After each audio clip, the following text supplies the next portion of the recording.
uno se dedica más a la oculoplastia, cada vez reciben menos obstrucciones lagrimales congénitas típicas y empezamos a tener las complicaciones de las que todo el mundo a veces no puede resolver, y por eso vamos a tener toda una visualización de esta patología. Acuérdense que la obstrucción lagrimal congénita, como recién...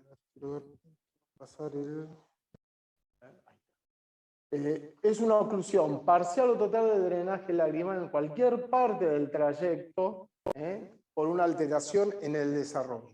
Acuérdense que esto es un engrosamiento ectodérmico de la vía lagrimal, es un cordón cuando uno empezó la gestación, y aproximadamente en la semana 12 se empieza una canalización segmentaria de todo el conducto lacrimonasal y de todas las estructuras de la vía lagrimal para la permeabilización al final del embarazo, aproximadamente. Debido a esto, entonces lo que vamos a hacer es una división en una dacrioestenosis congénita típica, que ahora vamos a ver, y obstrucciones lagrimales congénitas atípicas, que la vamos a dividir en altas y en bajas. La forma típica es la anomalía congénita más frecuente de la vía lagrimal. Puede ser uni o bilateral. Más o menos entre el 2 al 6% de los recién nacidos la tiene. No significa que vamos a operar a todos estos pacientes. Y tal vez lo más importante para diagnosticar, a pesar de todo lo que dijo recién acá la doctora, son los síntomas, es la clínica, ¿sí? Lagrimeo, secreción y conjuntivitis recurrente en los chicos. Si tenemos un paciente que viene con 2 meses de vida y la madre dice, empezó a lagrimear recién, ¿ustedes piensan en una obstrucción lagrimal congénita o piensan que es algo adquirido? Pregunta. ¿Es adquirido porque está a los 2 meses de vida o es congénito? La pregunta es porque muchos chicos durante el primer mes y medio de vida lloran sin lagrimeo.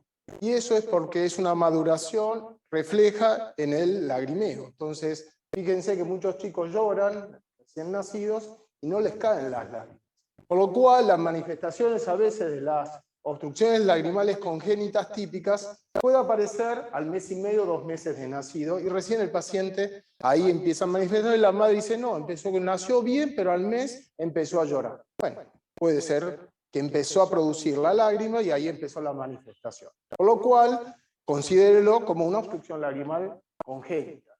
Como recién ya dijeron, la forma de la obstrucción, la forma típica se debe a la imperforación de la válvula de Hasner. Es decir, todo el conducto permeable, pero la válvula de Hasner no permeable, imperforada.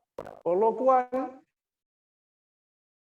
esto tenemos que hacer un diagnóstico diferencial, como cuando llega un chico con estos problemas, con un entropión congénito, que las pestañas vayan hacia el ojo y produzca lagrimeo, secreción, como por cualquier entropión, que tenga un ectropión del tercio interno del párpado, poco común, colobomas de la parte interna del ojo, blefarofimosis, glaucoma congénito es el principal diagnóstico diferencial, y por supuesto conjuntivitis como puede tener cualquier paciente.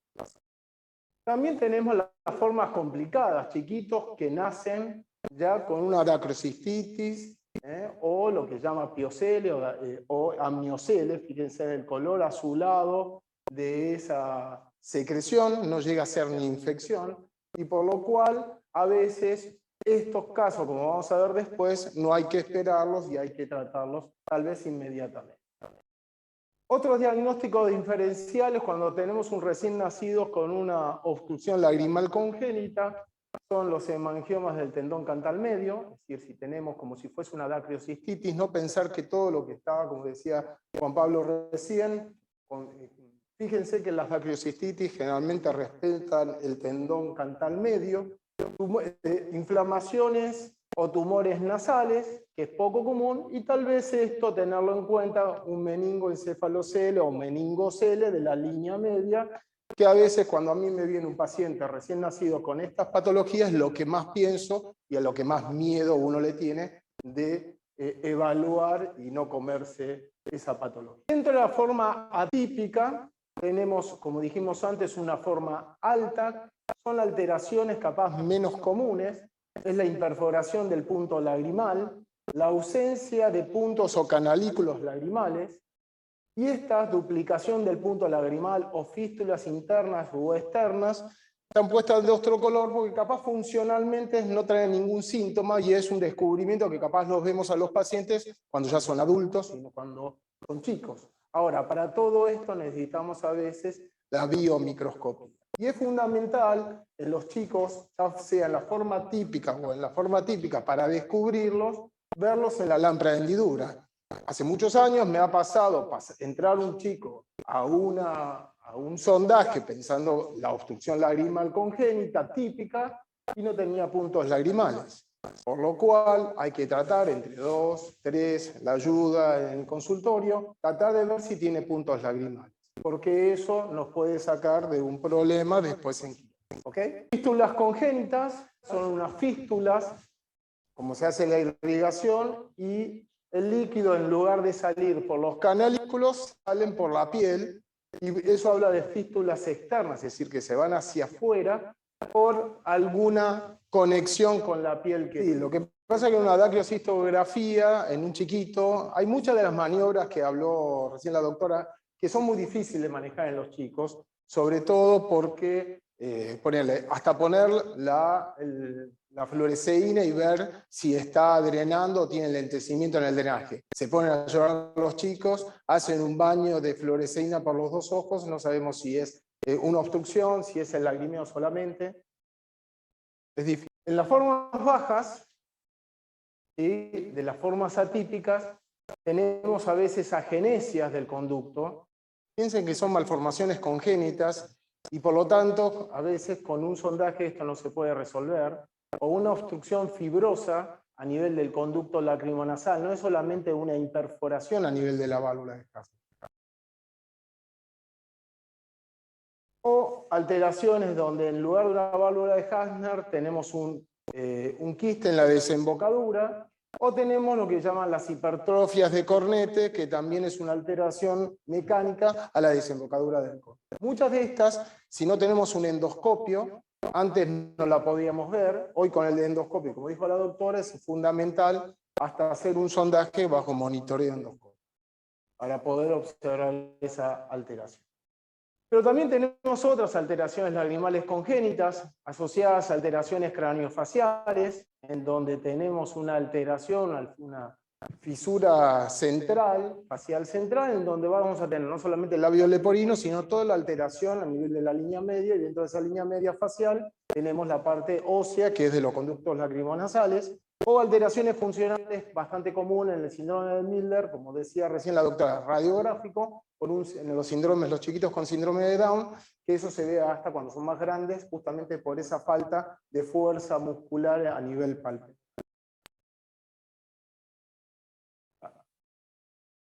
Bueno, pruebas diagnósticas, como dijimos, clínica, fundamental, es decir, el diagnóstico es clínico. Lámpara de hendidura para ayudarnos en la ausencia de puntos lagrimales con membrana imperforada. Eso nos va a decir mucho qué hacer, si hacer un sondaje o no, si llevarlo al quirófano y no tenemos puntos lagrimales, ¿para qué lo llevamos a un quirófano para hacer un sondaje si no tenemos? Por eso, ayúdense, es difícil ver un chico en una lámpara de hendidura, pero 5 segundos es suficiente para poder ver eso. Las pruebas de tinción sirven, muchos las hacen, yo particularmente no, porque empiezan a llorar los chicos y cuando le pones una gota empiezan a llorar, ya no sabes si la prueba de tinción es positiva o negativa, pero bueno, es una forma de prueba. Y la irrigación lagrimal, si es difícil a veces hacer una evaluación en la lámpara de hendidura, una irrigación lagrimal aún más. Por eso la clínica es fundamental en todo.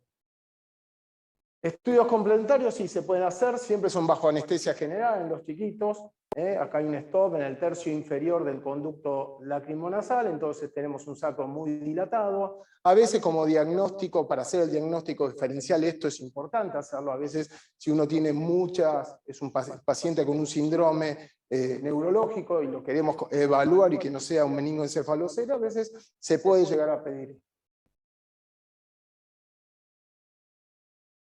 Sí, puede ser pulsátil, pero en los chiquitos tenés tanta no es tan evidente el meningocele que te lo hace. Entonces, a veces es bastante confuso y te empieza a tener la única forma de saber y evaluarlo es con una dacrocitografía. Capaz de dar, por supuesto, que es permeable, bueno, eso sí, pero bueno, es la única forma. O lo haces también con una centellografía, que es mucho menos invasiva, y también podés ver la permeabilidad o no. Ahora, un meningoencefalocele pulsátil a nivel tiene que ser muy grande, mucho más evidente que justamente que capaz algo mucho más. Por supuesto, la tomografía en algunos casos, como vamos a ver, cuando son por dacrocistitis,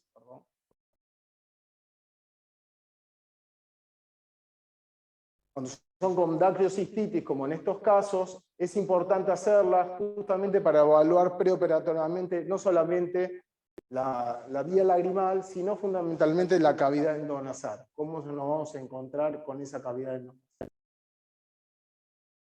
Endoscopía, como recién decía la doctora, justamente cuando uno hace un sondaje, después en la filmación lo vamos a tener. ¿Eso sos vos?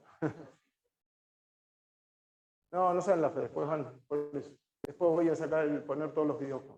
O la citografía isotópica, que como decía recién también la doctora, tal vez es un medio de visualización de permeabilidad un poco más potable para hacerlo en un chiquito, aunque posiblemente en todos los bebés tenemos que hacer anestesia.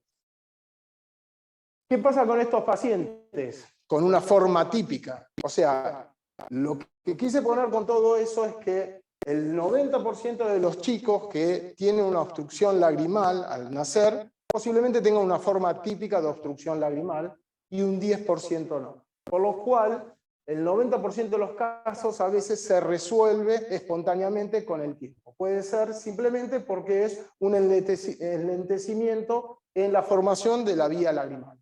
En lugar de estar formada la segmentación al momento del nacimiento, va a tardar un poco más y por eso se espera mientras no tengamos ningún tipo de complicación en los chicos.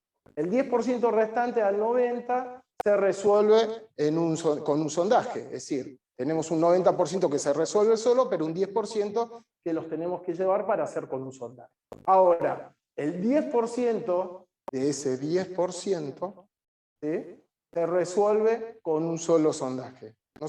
Por lo tanto, si yo tengo 10 chicos, posiblemente de esos 10 chicos con obstrucción, 9 se resuelven solo y un chico necesita el sondaje. Ahora, de cada 10 chicos que hago un sondaje, tal vez uno tengo que repetir el sondaje o hacer otro tipo de cirugía porque no es una forma típica de eso.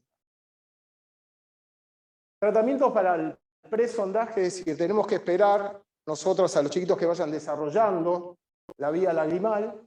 Se le puede dar antibióticos tópicos cuando tienen secreción conjuntival, limpieza de los párpados y las pestañas, masajes del saco lagrimal, humectar la zona pericular y paciencia. Y sobre todo paciencia para los padres más que para los chicos, hablar mucho con los padres, poner el tema de hacerle el masaje. A mí el masaje me gusta que hacerlo, primero porque hacemos participar a los padres, y segundo, porque siempre prevenimos la acumulación de secreción en el saco para evitar dilataciones futuras. Por lo cual, explicar a los pacientes y a los padres que hay que esperar, hay que darle una gota de antibiótico si tiene secreción, va a venir algún momento capaz con conjuntivitis, pero seguir manteniendo esa decisión. Por supuesto, si a los 10 meses aproximadamente persisten los síntomas de lagrimeo, vamos a hacer la indicación que es el sondaje lagrimal, que es justamente pasar la cánula a través del conducto lacrimonasal para abrir esa membrana, que era la membrana de Hasner, que en las formas típicas es lo único que tenemos perforado. Siempre que hago un sondaje le digo a los padres que vamos a hacer esto, pero al mismo tiempo lo usamos como mecanismo de evaluación. ¿Evaluación de qué? De toda la vía lagrimal. No sabemos si tenemos una obstrucción a nivel del común, no sabemos si tenemos una forma típica con una agenesia del conducto o un conducto lacrimonasal fibroso y por lo tanto el sondaje pues, nos puede fallar. Entonces, todo eso hay que comentárselo a los padres antes de hacer el sondaje. Este es el instrumental digital que tenemos. es muy importante, vale, es muy caro. Tengan la jeringa, siempre protectores oculares como acostumbramos, distintos tamaños de dilatadores, siempre tratar de hacerlo con los dilatadores más finitos y más delicados, no lastimar los puntos lagrimales, tener las ondas de Bowman y las ondas para poder canalizarlo. No lo vamos a ver porque ahora después lo vamos a ver al final, los sondajes, a ver si se puede. Después vamos a ver el sondaje que es acá, y esto es el monitoreo endoscópico, que es fundamental el monitoreo endoscópico. Cuando empezamos nosotros, no usábamos la endoscopía, entonces pasábamos el líquido, en algún momento pasábamos el líquido, lo pasábamos el líquido a ciegas, en algún momento también pasábamos con algún colorante que podía ser fluoresceína o azul de metileno, hasta que algún momento habré hecho yo alguna falsa vía y el azul de metileno terminó en el párpado, y por lo cual no usé más azul de metileno, usábamos el reflejo de deglución cuando pasaba el líquido, empezás a pelear con los anestesiólogos que no quiero que trague mucho líquido el bebé. Bueno, entonces con la endoscopía es fundamental porque uno ve lo que está sondando, cómo pasa a través de la válvula de Hasner, y si tenemos esas patologías endonasales en ese momento, como la hipertrofia de cornetes, que es bastante, se luxa el cornete en forma bastante común en este tipo de patologías, o si hay un quiste, se puede resecar en ese mismo.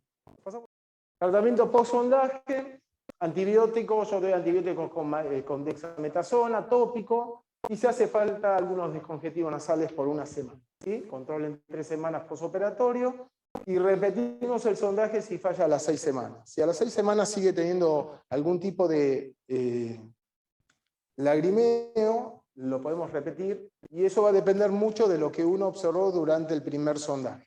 Si fue un sondaje habitual y uno vio que solamente tuvimos que perforar la válvula de Hasner, lo repite. Y si no, evaluaremos otro tipo de procedimiento, en base a lo que habríamos observado durante el primer sondaje. Complicaciones, falsa vía, por lo tanto hay que conocer la anatomía, todos esos movimientos que hacíamos, que después lo vamos a ver en el video, hay que respetarlos, hay que pensar a ciegas cómo es la vía lagrimal, y por supuesto, no es una complicación, pero las obstrucciones atípicas hay que anticipárselos a los padres por las dudas que nos pase, porque es la única forma de abrir el paraguas y hacérselo saber a ellos esta posibilidad. ¿Cuándo no esperar los 12 meses para hacer un sondaje? Bueno, ante conjuntivitis muy purulentas, muy reiteradas y que no mejoran con tratamiento, es decir, chiquitos de 4, 5, 6 meses que vienen con una conjuntivitis, le damos antibióticos, a la semana viene con una conjuntivitis, está muy bueno. Yo los hago antes, no espero más y trato de hacer el sondaje. Por supuesto, el dacrocele congénito o las dacriocistitis, esto tampoco se puede esperar y se hace el tratamiento pertinente. Siempre intento primero un sondaje para evaluar la vía, y en los chiquitos, a veces los más chiquitos son de semanas de vida, que tienen los dacrioceles o los mucoceles, que se hacen casi inmediatamente a las 2 o 3 semanas. A veces pasa que los dacrioceles, me ha pasado varias veces, que me he postulado a hacer, bueno, lo hacemos la semana que viene y cuando viene ya no lo tenemos, eso también es posible que pase, pero bueno, son cosas que hay que ir evaluando. Bueno, el fracaso del primer sondaje puede ser una obstrucción lagrimal congénita típica, la evaluación, evaluar la causa del fracaso del primer sondaje. Por eso el primer sondaje es muy importante, y anotar lo que uno ve en el primer sondaje, porque nos va a decir qué hacer posteriormente a eso. Por lo tanto, cualquiera de estas cosas que podamos usar para saber más sobre esa obstrucción son bienvenidas, tomografías, endoscopías. Se puede hacer un segundo sondaje ante el fracaso del primero, se puede hacer la dacrointubación, se puede hacer el balón, o hacerse una dacriocitorrinostomía, puede ser endoscópica o externa, o con tubo de yodo. Todo va a depender qué hemos observado en el primer sondaje. Si yo en el primer sondaje tengo una obstrucción a nivel del conducto lacrimonasal, bueno, voy a pensar tal vez en algún tipo de estos procedimientos, una dacrointubación posiblemente, o un balón que yo no uso, que ahora vamos a describir. Pero si tenemos una obstrucción a nivel canalicular, seguramente en el futuro vamos a tener que hacer un tubo de Jones. No tiene ningún sentido hacer una DAC intubación cuando no tenemos canalitis.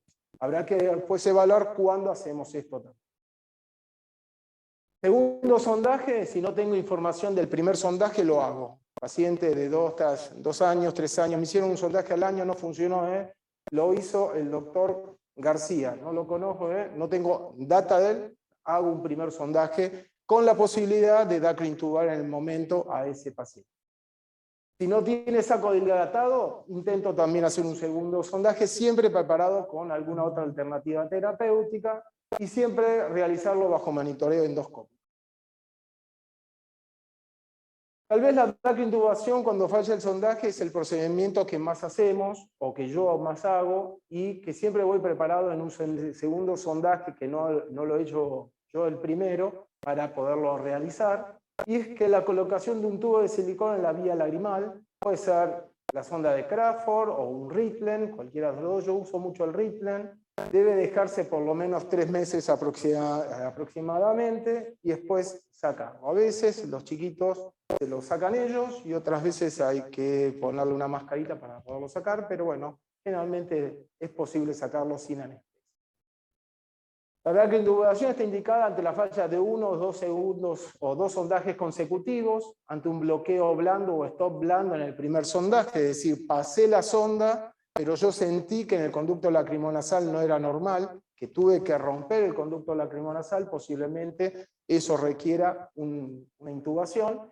Y niños grandes mayores a 3 años, entre comillas, yo he hecho sondaje en chicos de primera vez de hasta 5 años, y funcionaron, pero siempre hay que decir a los padres, intentemos hacer un sondaje y después si vale la pena hacer una DAC intubación, lo haremos, o lo hacemos en el mismo momento. Pero siempre dar la alternativa a pacientes virgen de sondaje, la posibilidad de un sondaje aunque tengan 3 años de edad o más. Bueno, no lo vamos a ver.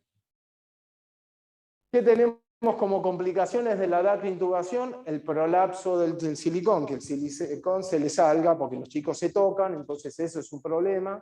Secreción por el mismo silicón, la ruptura del mismo por el toqueteo, y sangrado granulomas a nivel endonasal, generalmente no a nivel conjuntival, que eso a tenerlo en cuenta, generalmente son pocos meses y por lo tanto es muy raro observar esa complicación.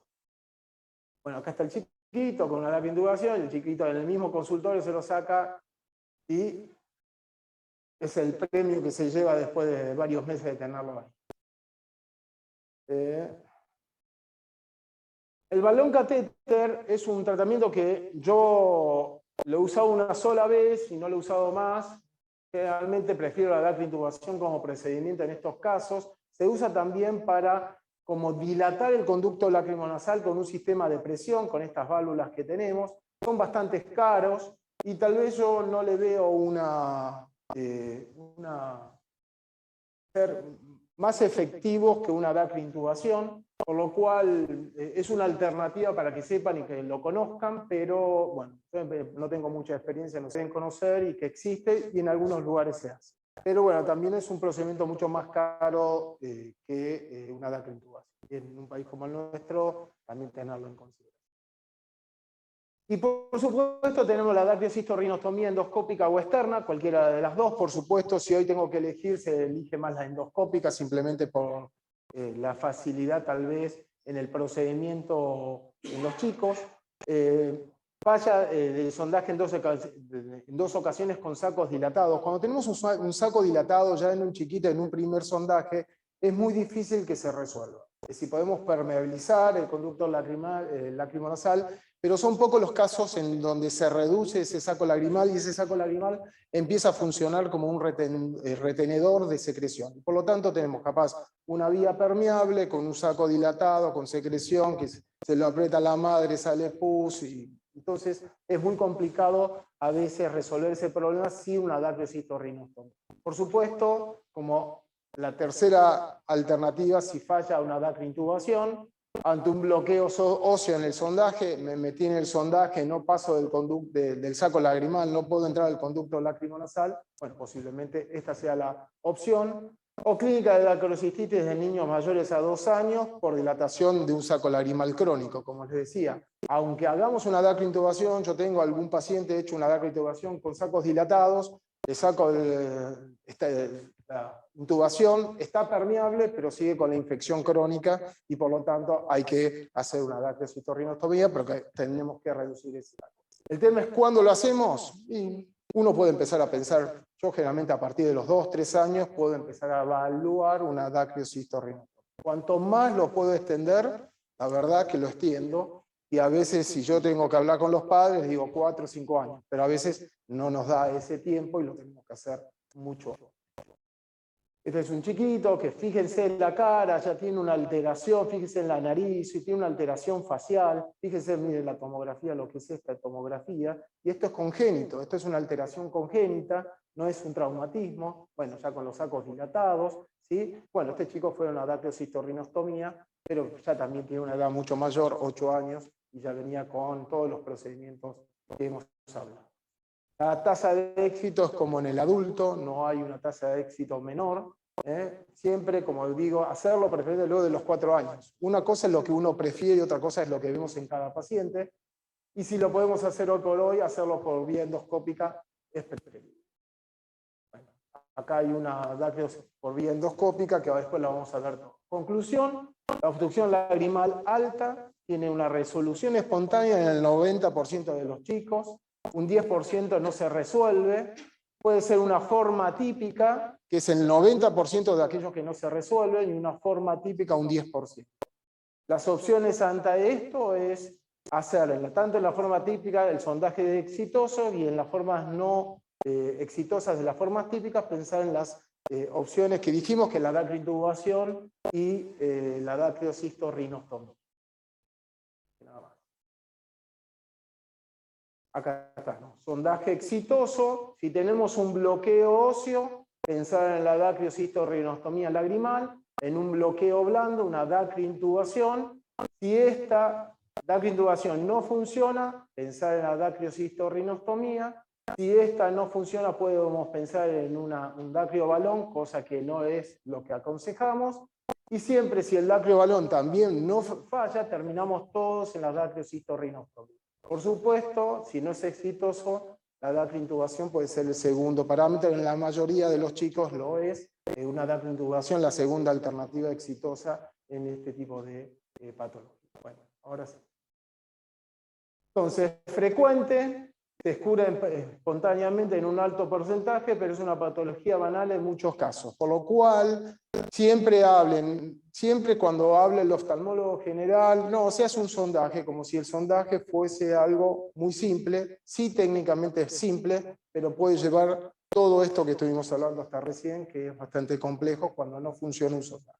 Ahora sí, gracias. El primer sondaje lo indicamos generalmente entre los 10 a 12 meses de vida, si tiene síntomas. Esperamos hasta ese momento para ver si espontáneamente no se resuelve. Porque el 90% de esos, espérame un minuto, el 90% de esos chicos se resuelve solo. Entonces ese 10% que queda, esperamos hasta los 10 o 12 meses, y ahí empezamos a hablar con los padres la posibilidad del sondaje. Personalmente, no tiene edad límite ni sondaje. La diferencia es que si voy a un paciente mayor a 3, 4 años, y yo tengo un chico de más de 5 años hecho un sondaje que funcionó, voy capaz con un set de intubación ahora. ¿Por qué? Porque la posibilidad que tenga una dacrio, es una estenosis lagrimal más importante por el tiempo pasado, es mayor y por lo tanto capaz lo tenga que dacrointubar. Lo que yo siempre digo es que el sondaje me permite, capaz en ese momento, a mí evaluar también la vía lagrimal. Entonces, en el mismo momento que hago el sondaje, yo como lo hago con el Rintgen, que es como una sonda, en caso que yo no veo que pase, después le paso el silicón y entra el silicón directo. Pero nunca dejar de hacer un sondaje. Viene un sondaje hecho un chico de Salta, no conocemos, tiene 2 años de vida, bueno, pienso en hacer un segundo sondaje con la posibilidad de una dacriintubación. Es decir, siempre cuando uno va a hacer un segundo sondaje o un pacientes de mayor edad a lo convencional, bueno, pensar en llevar un set de intubación. ¿Viene un paciente nuevo de 1 año y medio? No, le hago un sondaje. Un paciente nuevo de 2 años, le hago un sondaje. Después evaluaré. Hasta 2 años yo me pongo sin límites de pensar en segundas opciones. No sé ustedes. Si es que el primer sondaje lo hago yo y estoy segura de lo que encontré, ¿hago un segundo sondaje o directo puedo pasar a la dacrointubación? Depende de lo que hayas encontrado en el primer sondaje. El primer sondaje te tiene que servir a vos como método de evaluación. Si vos pasaste y decís, mira, yo abrí la sonda de Hafner, pasó todo bien, yo el segundo sondaje yo lo intubo casi seguro, o si endoscópicamente no hay un quiste, no hay una hipertrofia de cornete, no hay otra patología, yo haría una dacrointubación y me quedo tranquilo, ¿no? Es decir, yo uso un segundo sondaje capaz más como evaluación cuando yo no lo hice, ¿está? Porque no sé lo que me pasó. Entonces, lo uso más como método de diagnóstico y ver lo que hago. Lo que pasa es que cuando ya viene un chiquito con un diagnóstico previo, que viene con una historia familiar de los padres, todo eso, generalmente terminas en una dacrointubación porque no hay otras opciones. No, por ahí no sé si lo mencionaste en un momento que estaba ahí con los videos. Recuerden que hay un pequeño porcentaje de casos donde hay al final del conducto lacrimonasal no existe una membrana, sino existe una interposición de hueso directamente, hay una imperforación total. Entonces hay que tener siempre esa salvedad de avisarle a los padres que uno va a hacer un sondaje, pero podemos tener una mínima posibilidad de encontrarnos con un stop óseo al final de la sonda, y ahí ya estamos en una situación totalmente complicada y distinta porque cualquier alternativa de sondaje queda abolida. Digamos, no hay una posibilidad de hacer un sondaje nuevamente porque tenemos hueso interpuesto. Entonces, en esos casos, tendríamos que sí o sí recurrir a una dacrocistorrinostomía, una cirugía que cambie, digamos, la anatomía de la vía lagrimal, ¿sí? Por eso la insistencia cuando van a hacer un sondaje, hablar de las formas atípicas. Lo que dice Juan es una de las formas atípicas, que es el conducto lacrimonasal fibroso u óseo, que es lo que se ve. ¿Querés pasarlo? Este es si no me equivoco, es el sondaje. Fíjense que entramos igual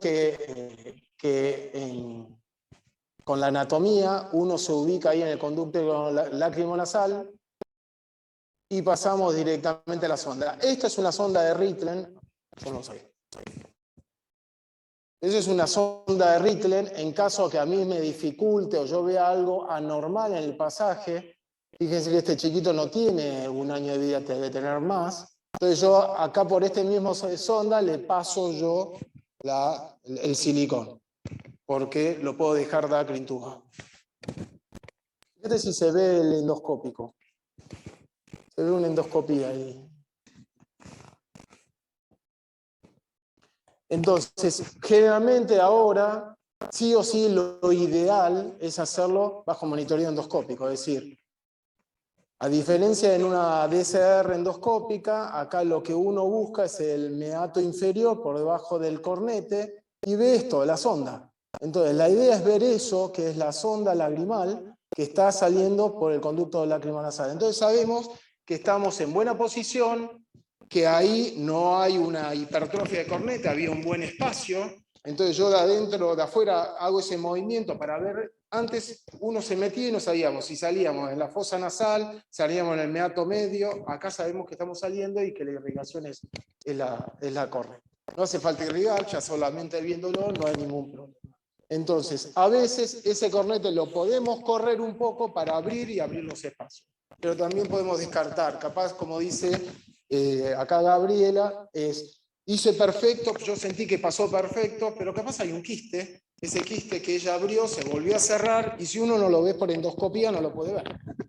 Esta es una dacrointubación, déjala Juan, sí, en la cual hacemos lo mismo, dilatamos los puntos lagrimales, en este caso probamos otra vez, ahí vemos el stop, lo que decía la doctora Gaby, ahí llegamos, vamos, tocamos el hueso, yo toco el hueso, otra vez con la sonda de Rittlen, puede ser cualquiera, puede ser la de...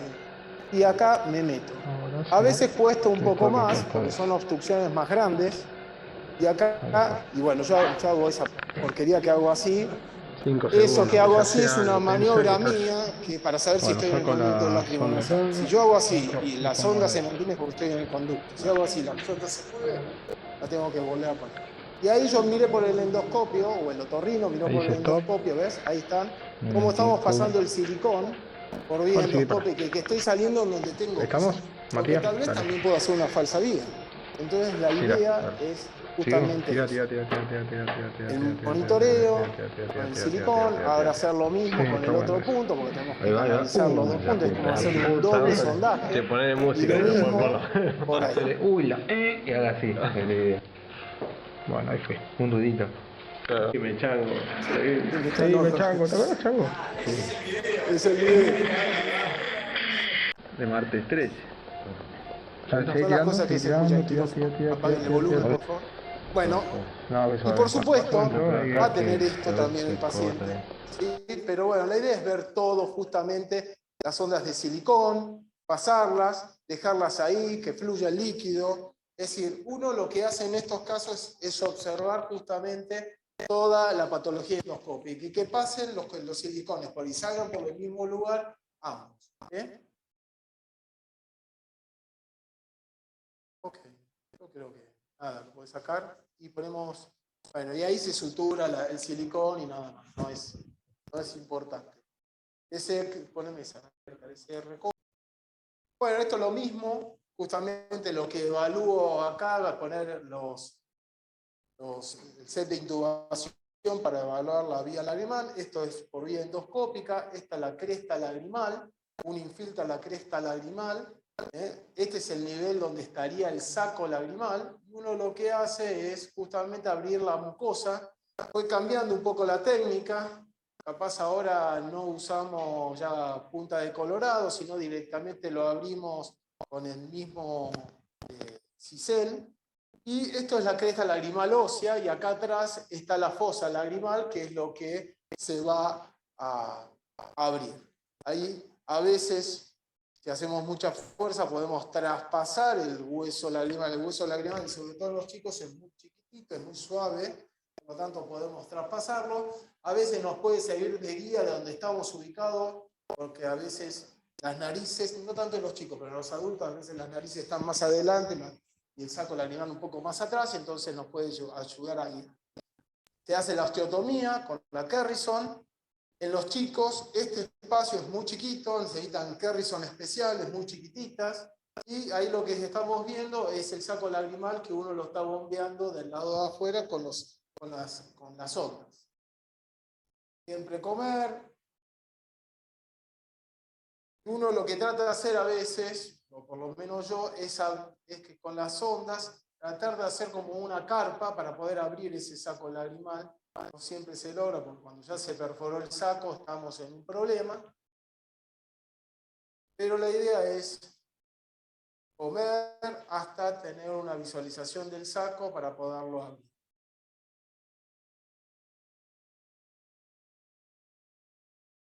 Eso es lo que quiero.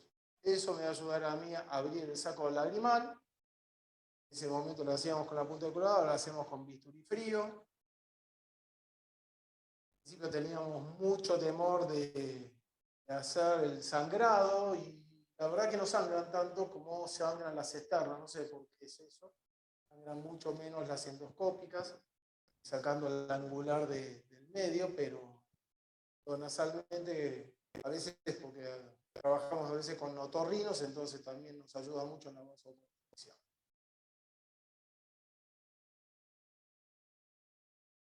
Bueno, se pasan los silicones, se deja abierto sin ningún taponaje.